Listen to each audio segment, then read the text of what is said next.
Right now, two things are happening in Ottawa. The first thing is pretty gross, and the second one, well, it's pretty awesome. Let me explain the gross one first.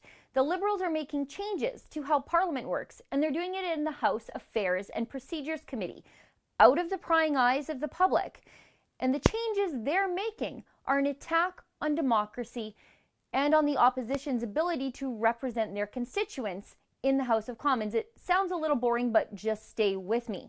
The Liberals are trying to make some really broad sweeping changes, starting by doing a study to examine changes to House procedures.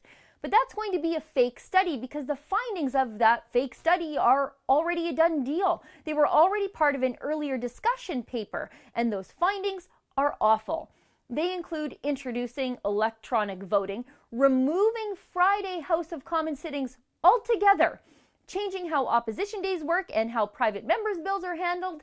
They want to limit time allocated for debate in the House of Commons, and they want to limit debate in committees, like the very one where these broad sweeping changes will be rammed through.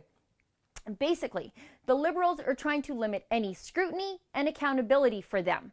But here is the big change the Liberals want. The Prime Minister would only have to be in the House of Commons once a week. That's it. That's all the time Trudeau would have to spend in the House answering for himself and his stupid decisions. So the Conservatives are doing something awesome. It's a good old-fashioned filibuster. MPs are filibustering the committee. Conservatives are trying to waste the Liberals' time and stop them from voting on the motion to study these changes to parliamentary procedures. As I'm shooting this video, Conservatives have filibustered for over 32 hours. Conservative MPs like Blake Richards, Scott Reid, Tom Kamich, and Garnet Jennis have seized control of the committee, and they're talking, and they're talking, and they're talking, and they're also repeatedly trying to bring forward motions to televise the committee proceedings so that Canadians can actually see what the Liberals are trying to do to Canadian democracy, all in the dark. But why even filibuster? Isn't that just sort of a waste of time? Isn't that just like a futile attempt to put off the inevitable changes to parliamentary rules by these dictatorial Liberals without ever having to answer to the people? Yeah, maybe it could be futile, but wasting time and causing a scene is exactly the point here. And really, a filibuster, a time-wasting stunt, is all the opposition has at this point to fight back. The Liberals have a majority. They can pretty well do whatever they want, whenever they want. That's how a majority government works in our system. The Liberals don't have to work with the opposition. They don't even have to listen to them. A filibuster is the only way the opposition can seize control of the agenda and make the Liberals realize just how serious they are in their fight on behalf of all Canadians. These are the options now. The Conservatives can talk until they just give up and the Liberals pass their motion. The Conservatives can talk and wind the time down on the committee so Liberals can't pass the motion, or the Liberals can get sick of listening to the Conservatives and not pass the motion at all. Time is going to tell what really happens. But I'd rather see Conservatives go down fighting as hard as they can against the Liberals, who seem so hell-bent on making it easier for Trudeau to do even less than he already does, if that's even possible.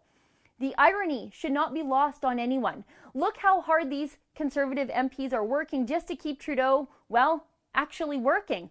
All the Conservatives are asking is that Trudeau do the bare minimum, and it's too much for these entitled, lazy, dictatorial Liberals. And not a single Liberal has the guts to stand up and do the right thing and speak out against their party. Not a single one. Alberta is in a jobs and unemployment crisis. Federal debt is spiraling out of control. Illegal immigration is overwhelming our border towns. Refugees are struggling to integrate.